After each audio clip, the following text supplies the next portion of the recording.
On this episode of the Boetavia Cast, I speak with Niall Colgan. We speak everything to do with passion, love, and how he started his business. We talk drugs and alcohol, possibly a little bit controversial at times, but Niall is one of the most passionate people and the most loving people that I've ever spoken to.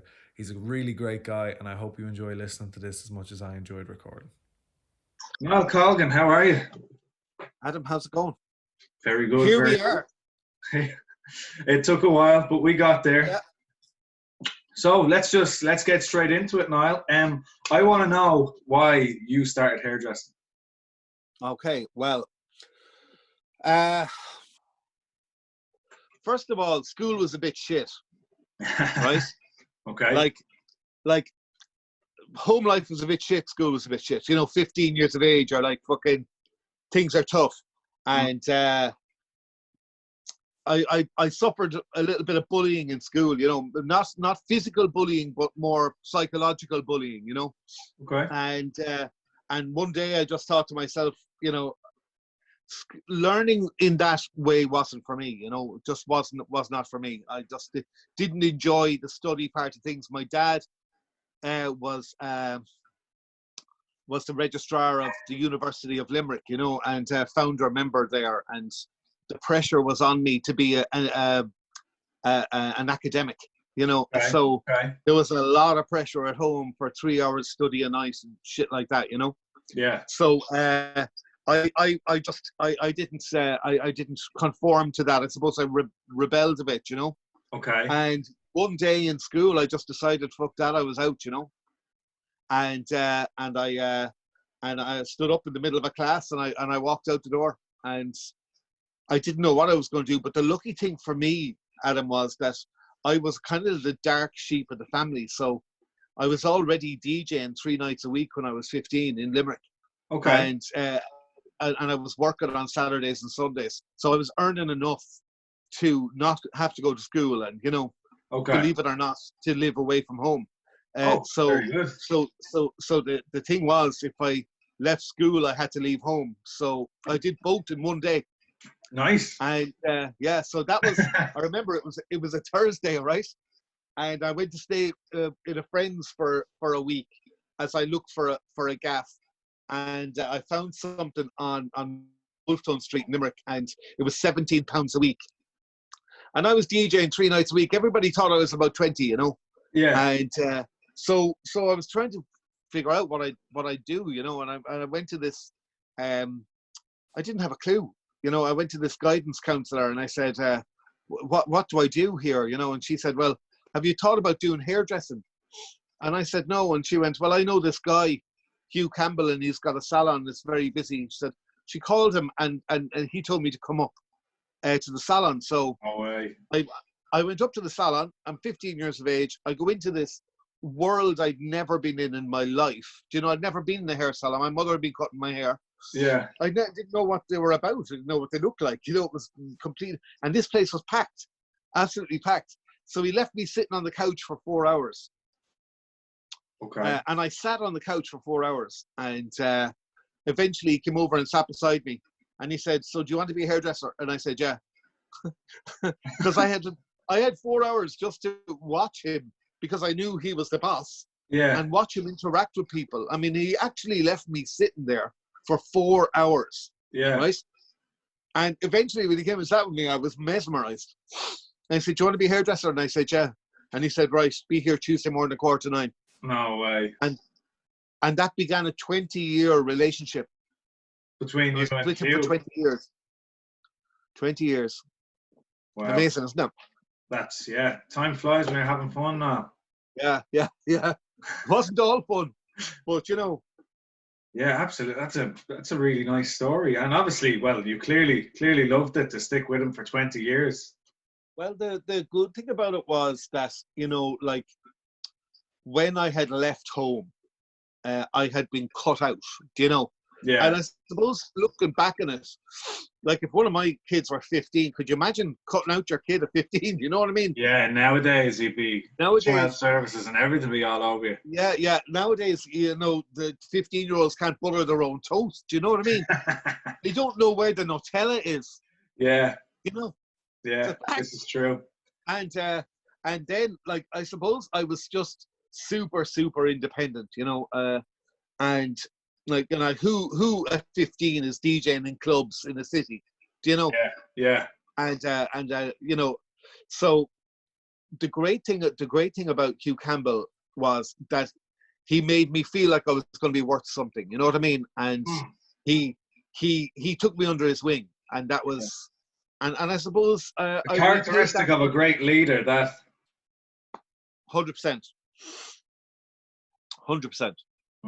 Yeah. So just to bring it back a little bit, you were saying there you started a 20-year long relationship between you and Hugh. After those 20 years, what made you want to go and leave the ship and create your own little team? Well, you know, like I can answer that question much better today because I've got a clearer head and I can look back on it, you know.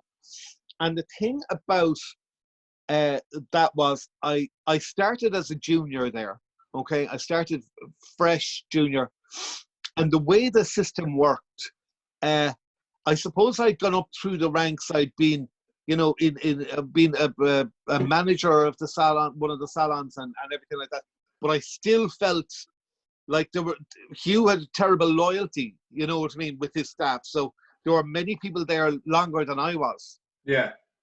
And I suppose I felt a bit like a piece of the furniture, and I felt a bit like I was still that junior. Okay. And even though I wasn't, I felt that I was in a job. Okay. Yeah. And looking back on it now, it was definitely a job. Yeah. Okay. And when Bellissimo came knocking on my door, they offered me the opportunity of having a career. Okay. Does that make sense? Yeah. Okay. So that, you know, I had the opportunity to start something fresh and build it, right? Bellissimo was quite a small salon, blue and orange, you know, it was, you know, the hair salon part of it was flagging. I went in, renamed it the Director's Cut, turned it around. We did the whole thing up. I worked there with a girl called Orla Green, and we started a new vision there, and it wasn't long before it became a very, very, very, very busy salon. Yeah. And a very big salon, and a very well respected salon. And I suppose that gave me a great confidence and in my ability that I could go into something and create something, you know. Okay. So I was there for 5 years. Okay. So 2 jobs, one 20 years, one 5 years. And then that relationship with Bellissimo turned sour.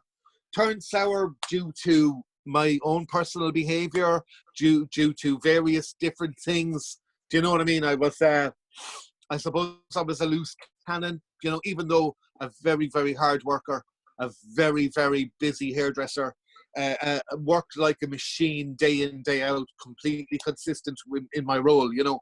But,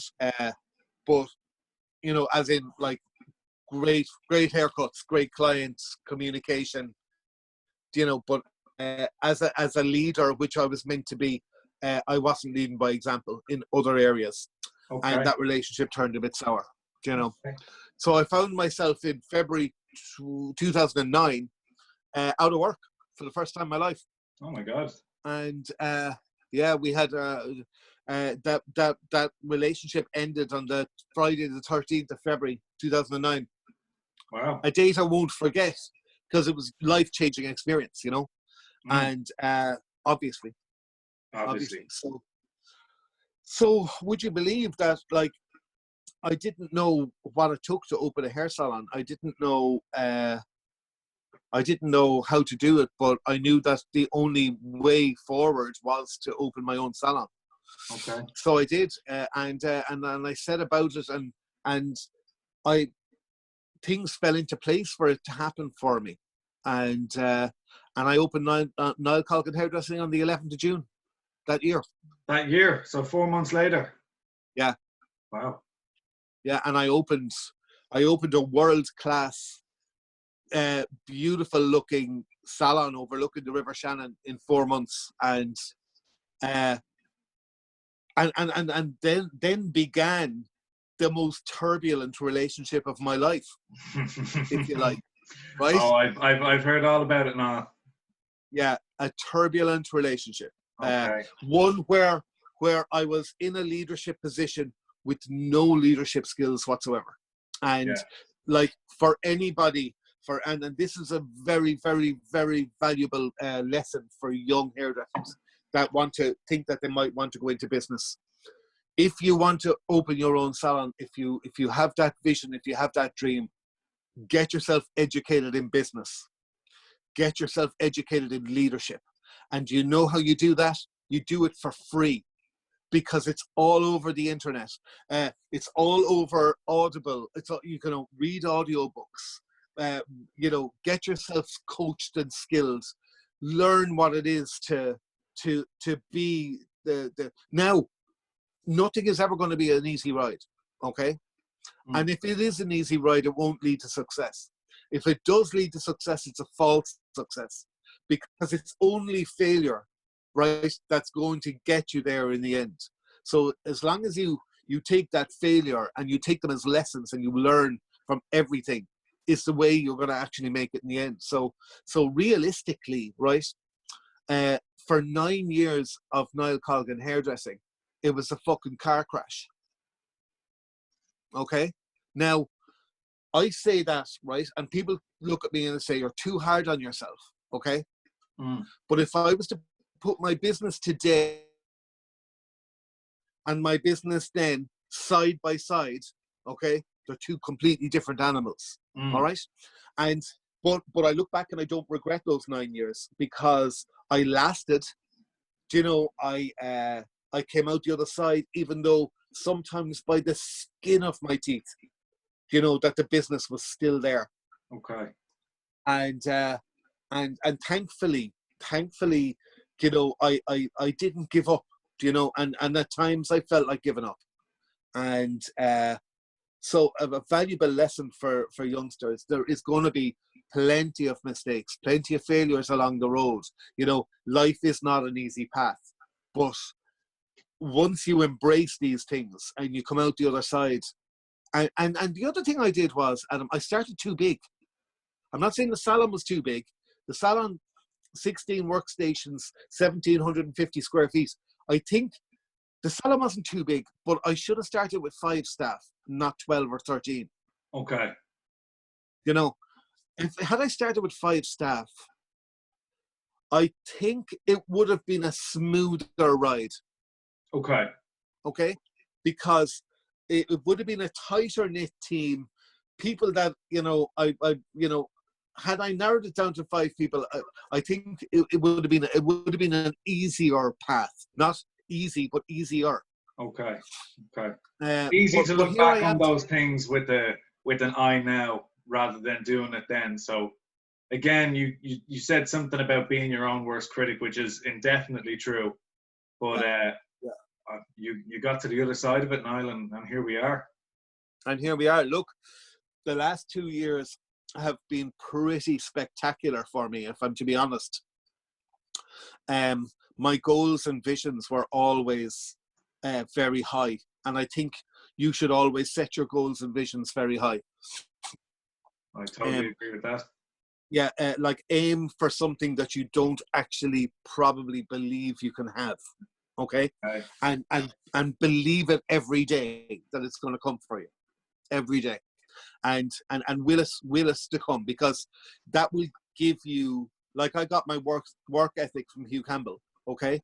So my working week as a 51-year-old man before COVID-19 was in the salon first thing in the morning, cutting hair every minute of every day from 9 a.m. till 7:30 in the evening, and then home to my kids and my missus like at 8:15 every night, bar Friday night, which was 10:15, and and then Saturday evening 7:15. Okay, I'm in behind that chair every day, cutting as much hair as I possibly can, and giving of myself and my skill and my talent. Right, that's taken me a long time to get to where it is now. Okay, because craftsmanship, and I'm not, you know what I mean? And I have to believe that I have that skill in my hands, okay? Because it's been 35 years.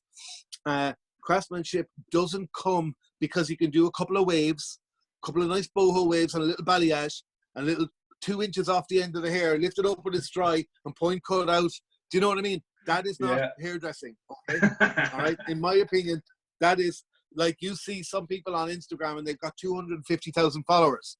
And all they do is they take 2 inches off the end of the hair, pick it up, point cut it, and do fantastic boho waves, and off you fucking go. That's not hairdressing, okay? All right? Because that's not rocket science. I couldn't agree with you more. Okay? So the reason that person has 250,000 Instagram followers is because it's fucking easy. Oh, I agree. I've never actually heard anybody put it like that before, but I agree with you. Yeah, and you know, I'm talking to Dylan Bradshaw tonight. Have you seen my lives the last couple of nights? I did indeed. I love doing with you and Paul. Okay, well, I'm look, I haven't got to this stage, right? I haven't got to this stage in my career to hold back, right? Yeah. I've got to this stage of my career to actually be a voice and to say to people, this is how it is, lads. So tonight, my conversation with Dylan is going to be about hair.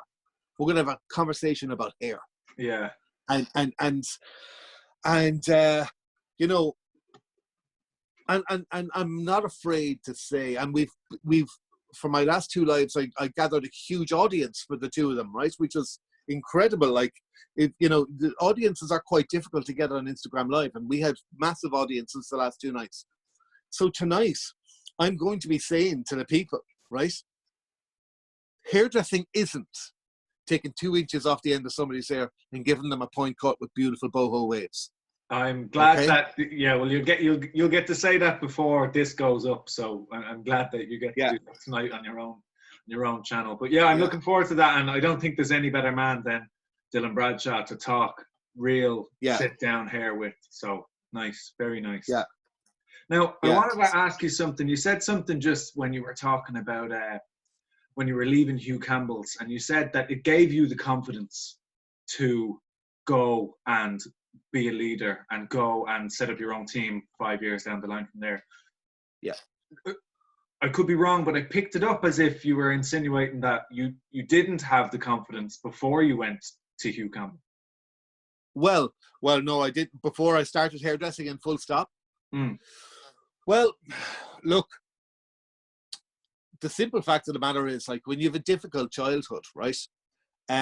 I poured everything that I had into getting out of the house from a very early age, and you know, DJing and doing my few jobs and stuff. When I look back at it, like, I did a podcast with Dom Lahane last year, right? Oh, I know. And I spoke to him at length about that, right? But when you look at these things, it makes you look at them much greater after people start asking you questions. And in actual fact, I was quite a confident young man at that stage, right? Okay. Like, you have to be DJing 3 nights a week at 15 in clubs in the city, and you know, having the cojones to get out and do it. Yeah. Yeah. Well, this is why I asked, is because it would come across to me now, even just from when we met, I think it was a year or two ago, and whenever I bumped into you since then, you come across as somebody who has had that confidence their whole life. But when you said that, it just kind of threw me. So hence why I'm asking.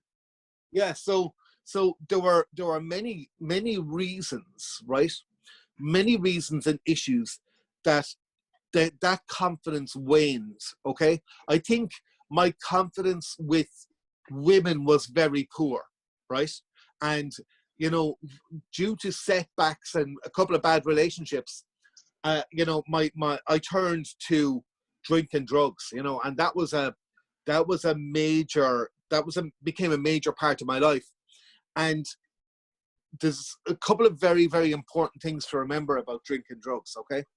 And this is going to be, you know, I'm in recovery now 6.5 years, so I'm clean and sober 6.5 years. Never wanted to touch drugs or alcohol in 6.5 years. But I'm blessed to have the love of a great woman and kids, right? And if I didn't have that, I'd be a dead. That's no question, okay? But to be 100% honest with you, and I hope that you have a good young audience listening to this, I'm going to give you a little insight into if you want to be the best, okay? If you really, really want to be the best, and you want to make it in the hairdressing industry, and you want to, and you set yourself goals and visions and dreams, okay? If you can keep alcohol to a minimum, all right, and drugs not at all, okay, if you can, okay? I'm not being a lecturer here, okay? But I'm going to explain what happens because I now understand it. And this is science. It's not me making it up, right? So you get quite a lot of hairdressers that, especially hairdressers actually, right, that can't wait for the weekend. Once Saturday night comes, into the fucking glad rags, out hit the city, taking their pills, taking their alcohol, going back to a house party, giving it the crash all night long, wreck Sunday morning. Who's got the yolks? Where can we get some coke? What can we do? You know what I mean? Back at it again. Someone's got the decks in the house. They set it up. They're partying till Monday evening. They go home, they crash, and they're back and work on Tuesday morning, right? Mm-hmm. I am describing quite a typical weekend for quite a lot of young people, okay? Right? Because I know this is the way it happens, because I went through it far much later than I should have done. You know what I mean? But I did, right? What happens in that situation, okay, is that once you go at it that hard at the weekend, your serotonin, your natural serotonin and dopamine levels are all over the place, okay? And you suffer from what they call a psychological aftertaste, okay? So you can imagine, okay? You're feeling the fear of the weekend. Now, I don't know if you drink or anything like that, but I'm giving, you feel the fear of the weekend, okay? And it's a fear, it's a genuine, right? You're, I'm back in working, Jesus, I'm fucking still itching after the weekend, right? And that's in you. And you know, you're thinking on Wednesday night, I think I'll have a few tins on Wednesday night, you know what I mean? Just to kind of relax myself out of this mayhem from the weekend, right? And you're coming around, you have a few tinnies on a Wednesday night, you're coming around. There is a nerve in your body, right, that runs from your groin area up to your brain, right? It's called the vagus nerve. It's VEGUS, vagus, right? Yeah. And that's what they call the love nerve, okay? And coupled with your serotonin and your dopamine levels, all these three combined, once they're out of kilter, right, they make you unhappy during the week, okay? Unhappy leads to maybe not liking your environment, your work environment, which might be the work environment's fault. Maybe getting short with your colleagues, okay? And maybe not being able to deliver on a You very... said that with a smile as if you know all too well. Yeah. And then not being able to deliver consistently on the salon floor. Can't wait to get out of the weekend again and hit it another slap because you just had, you know, you've just put down a tough week and you deserve it, right? Every time this happens, all right, it builds up a toxicity within your body. And you can drink as much water as you want to, go to the gym 5 mornings a week in between, you know, and try and work it off, right? But in actual fact, it's still there because scientifically it's still in your system, you know. No saunas in the world and fucking plunge pool and a 5K run, you know. You've done partying, right? Okay, it might help, but it's still there. That psychological aftertaste is still there, and it can lead to. You might see a lot of hairdressers and they jump from salon to salon to salon to salon to salon, right? Mm-hmm. And I say to them, you know, if the grass is not greener where you are, and you keep thinking it's somewhere else, look to yourself, because you're the issue. Do you know what I mean? It's not the salons you go to. That's you're an the issue. important message for some people to hear. It's a very, very important message because, like, I am all for the people that go out on a Saturday night and they have their few drinks and they party and they're home at 2 o'clock in the morning and great, they had a great night and they can, like, for me, if you were to ask me what good came out of any drinking sessions or drug taking sessions for me, I can't think of any, but that's just me, right? I think had I been a normal drinker, and I could have just gone and had 4 or 5 pints on a Saturday night, had a great dance and a great crack and a great laugh, and home with the missus, you know, that would have been a different case.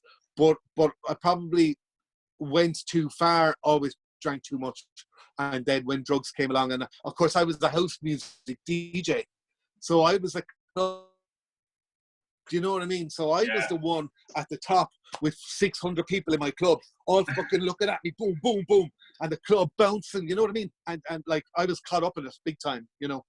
But it's a very important message for people. These things, and I could go into it more technically than that, but I've explained it in layman's terms. Your body never fully recovers.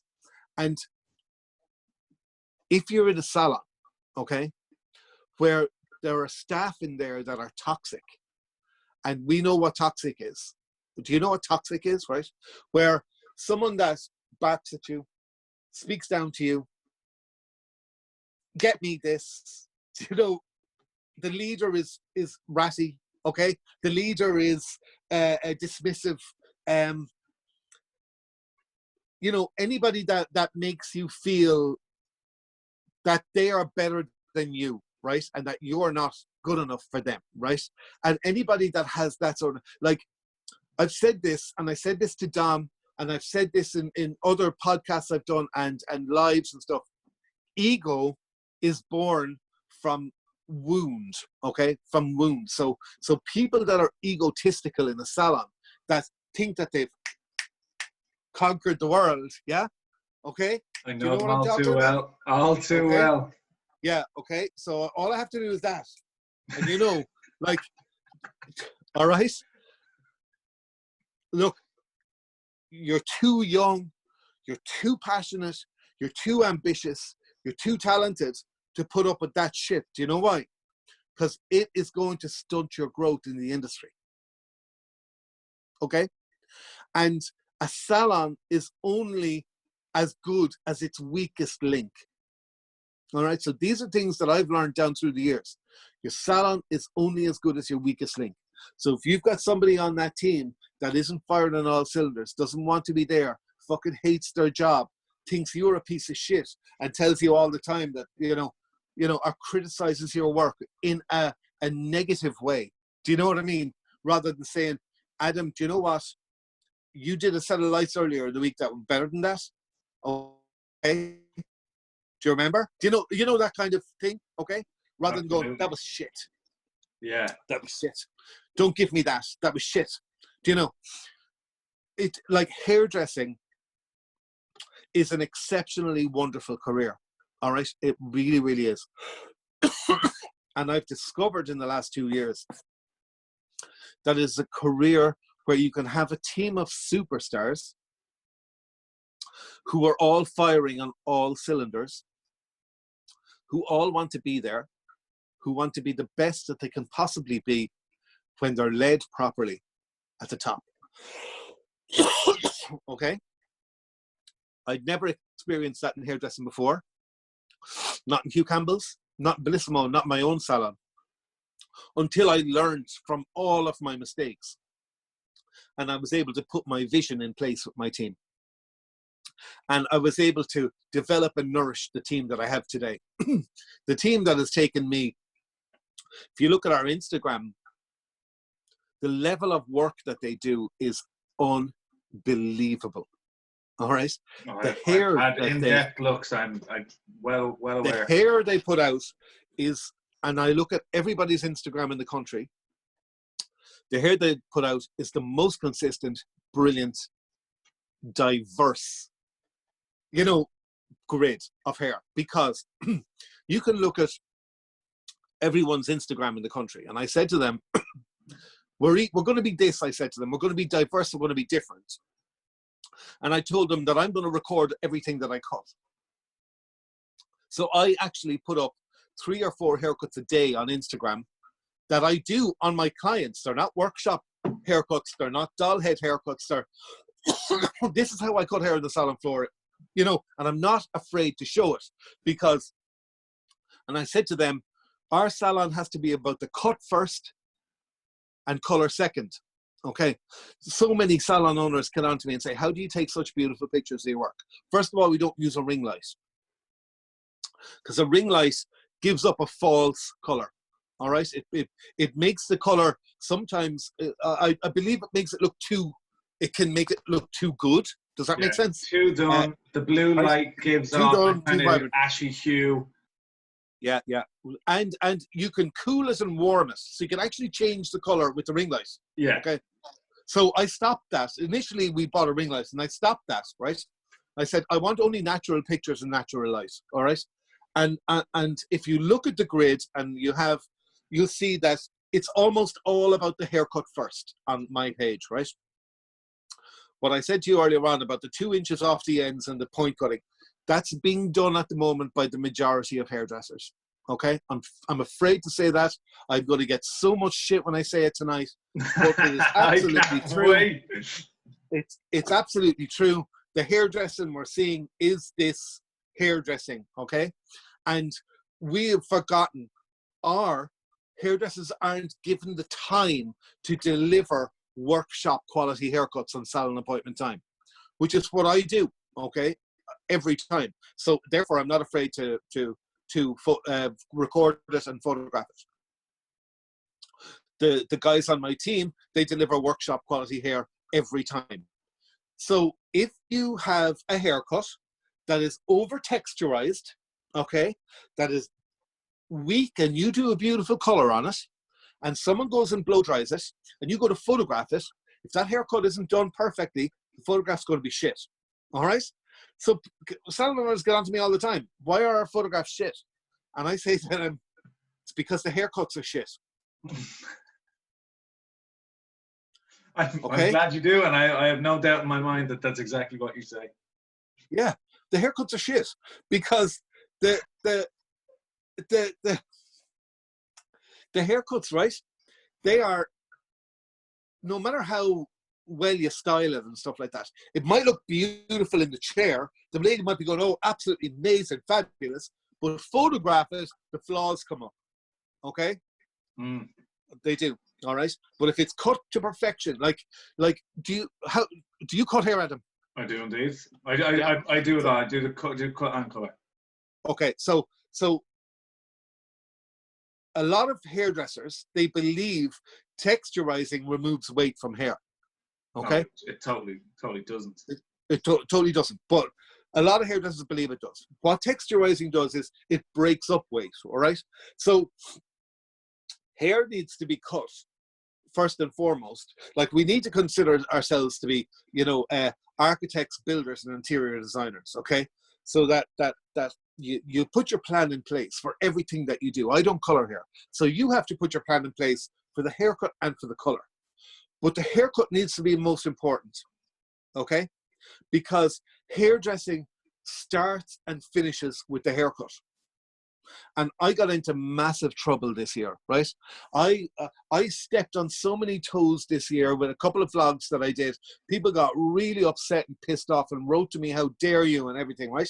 Because I said about a Salon Smart event that happened with L'Oreal and whatever it was in Dublin.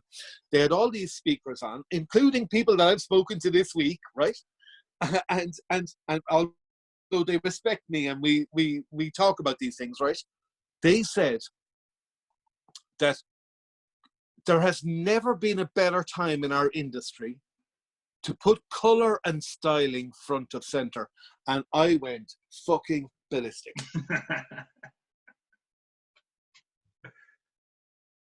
Ballistic. And I couldn't believe it. Obviously, I couldn't believe it, because I think that hair salon owners and hairdressers need to take it back to the haircut and say, are we doing the most important part of hairdressing correctly? Or are we knocking out 10-minute haircuts and using texture as an excuse for poor haircutting? Okay. Now, I have a question that you've already kind of answered, but I'll ask it anyway. Why do you believe that it's the haircut first? Why do you believe that it can't be about putting the color and the styling in the forefront? Because the haircut is required. The most important thing about anybody's hair on their head is balance, structure, and shape. Okay? You can't do that with color. I totally But you can agree. highlight them all. You can't do that with color, but you can highlight everything. You know, you can highlight the balance, you can highlight the structure, and you can highlight the shape. And that is my answer. And a good Absolutely. answer at that, Niall. You can't argue with that. Yeah. So without those three ingredients, hair can be limp, shapeless, with a beautiful color. Doesn't work.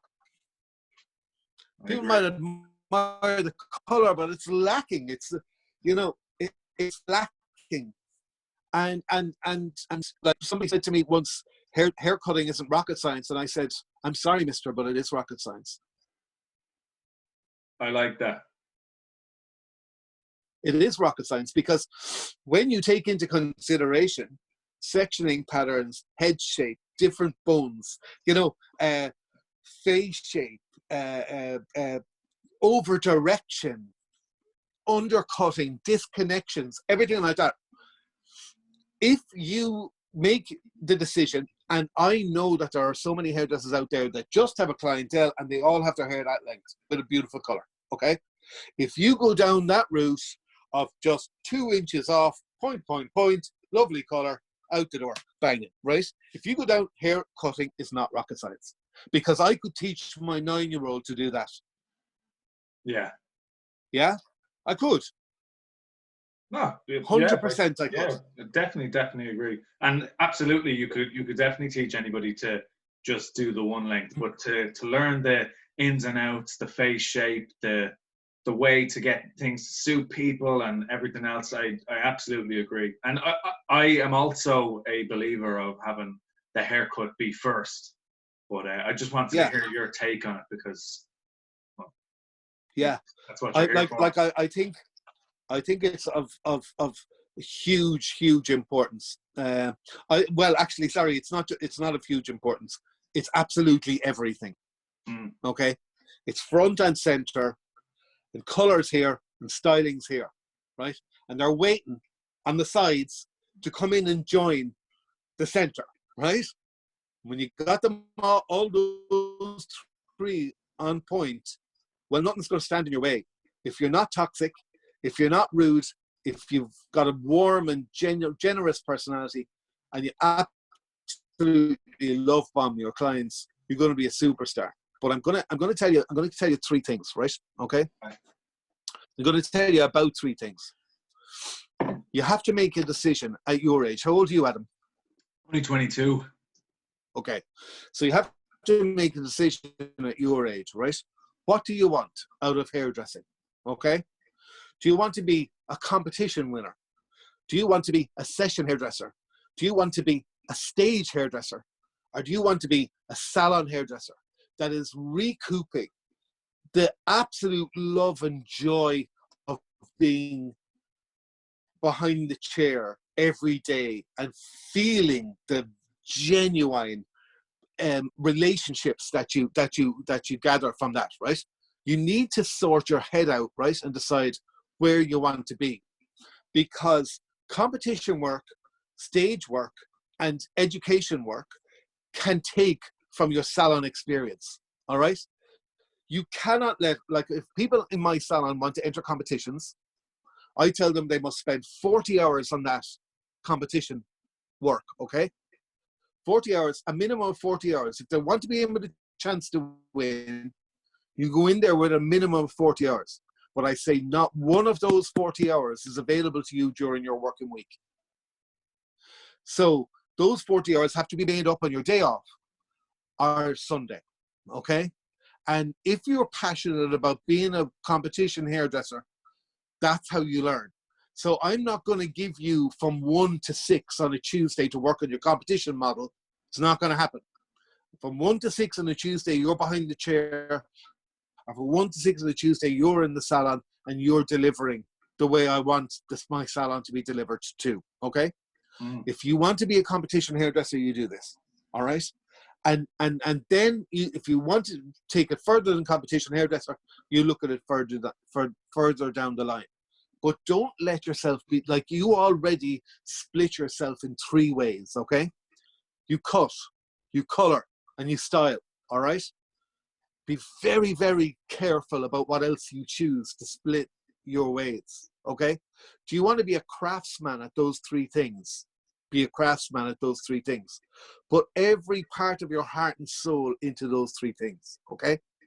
If you distract yourself, all right, and people, again, will go, yeah, fucking telling people not to enter the IHF, you're telling people not to enter the L'Oreal Colour Trophy, you're doing this, you know.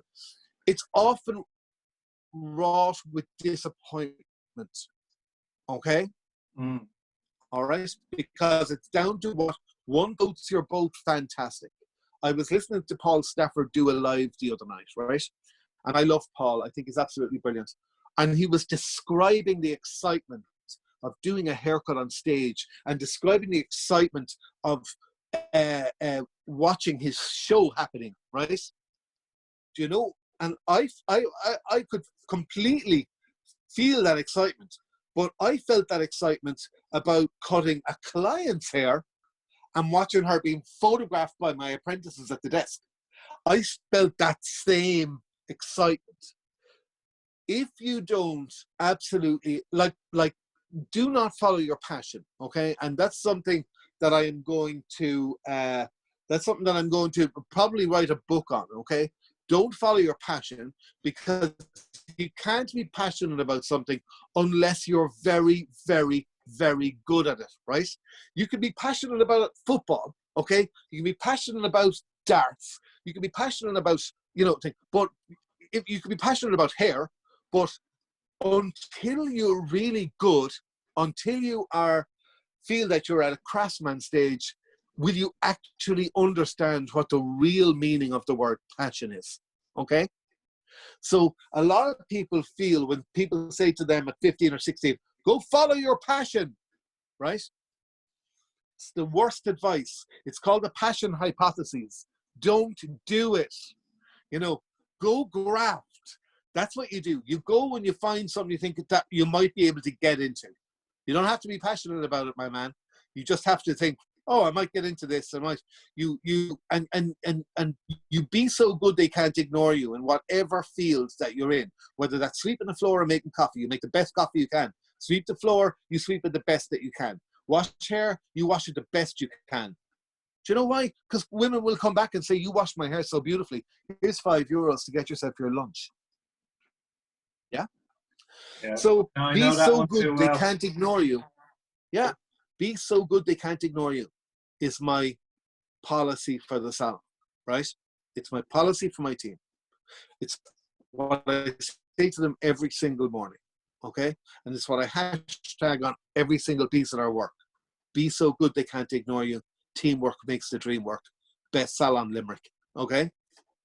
And the team see that and they go, fuck, you know, and they want to deliver every single time.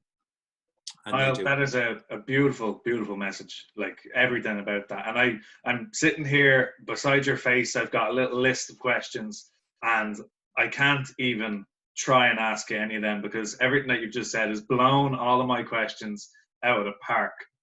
And this is exactly why I wanted you on. Like, I absolutely love this. So I do have one more thing that I want to ask. And I mean, I'm going to have to go and sit and look at the questions that I'm thinking about asking anybody else, because everything that you've just given, not just for me, but for anyone that's going to listen to this, is really motivational, inspirational stuff. A little bit of controversy thrown in there, but I like a bit of controversy. But Niall, thank you so much for everything that you've just shared. That was... I'll tell you one thing, Adam. Do you know why it's controversial?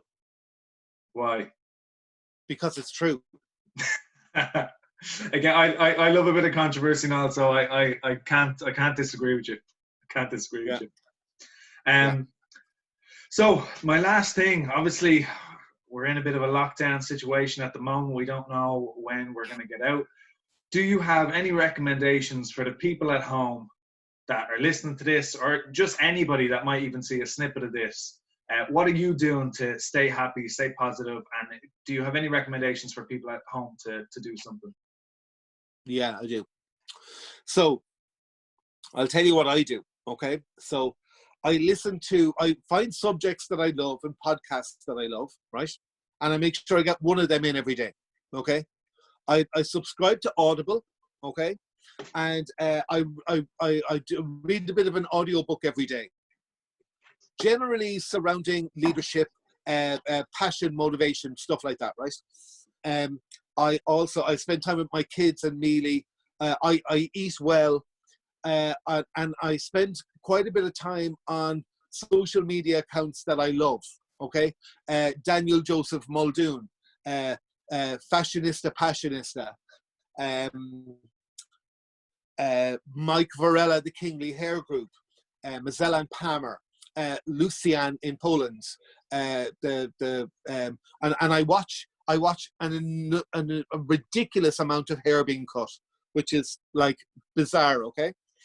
Also, I was going for a walk every day of 8 kilometers, but I fell off the roof when I was getting Polly's chicken down because I threw it up in the air and the wind blew it and I fell off the fucking roof and I broke my leg. So I haven't been able to walk.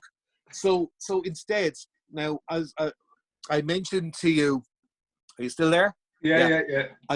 I mentioned to you that I was a DJ, yeah, and I have got a huge record collection. You'll probably see some of it behind me here. You can see a bit of it. Yeah. So I come out here and I play music and I play my decks, and and it's just, that's just great time for me. This has given me an opportunity to really, really go deep into my record collection, which is about 20,000 pieces. And I've been working on a hip hop. I've been working on a hip hop and disco and funk set to do live on Instagram soon. I've been vlogging.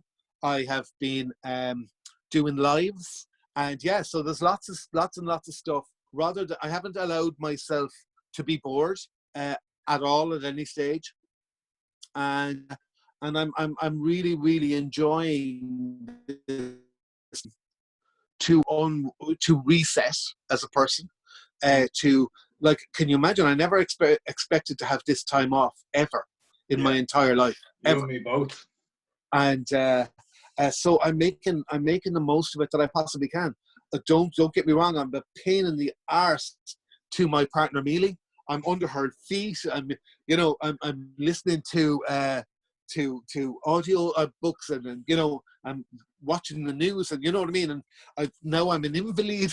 Do you know what I mean? And it's fucking driving her mad. But other than that, so I keep myself very busy. And the most important thing is this, right? I do not allow into my headspace stuff that I don't want in my headspace, okay? So I'd never be able to listen to Spin Southwest or one of the, you know what I mean? Because it would be, I'd never hear something that I enjoy. So it would subconsciously annoy me, right? I wouldn't listen to talk radio because there's too many people debating too many things and it's never good, right? It's always about bad things. Nobody talks about good things, okay? So all this negativity coming in, I couldn't handle that, and that really upsets people. I tend to watch the 6-1 news so I can find out what's going on around the world. I found initially I was watching every single news show to see what the hell was going on. Now I've put it to the back of my mind. I take a brief look at the 6-1 news to see what's happening. I try and figure out where we're going to do. I'm trying to figure out how we're going to reopen. I keep the lines of communication open with my team, and we take it from there. Okay. That's solid advice. Yeah. Niall, so that's it, Adam. Has been brilliant. And thank you. this is exactly why I wanted you on. Your passion for everything, not just about hair, but for life, really just like comes through you when you talk. And I loved the podcast you did with Dom, and whenever it is that you're putting up anything, you really do put your heart and soul into everything. And I can't even put into words how much I admire that about you. So I'm really looking forward to when all of this is over. I'm going to be down in Limerick. We're still going to get that hair cut and colour done. We'll do a little bit of a chat, put something together, and I can't wait. I can't wait for another chat now. Thanks a million, Adam. I had thoroughly enjoyed it. Good man yourself. Talk to you later. Enjoy.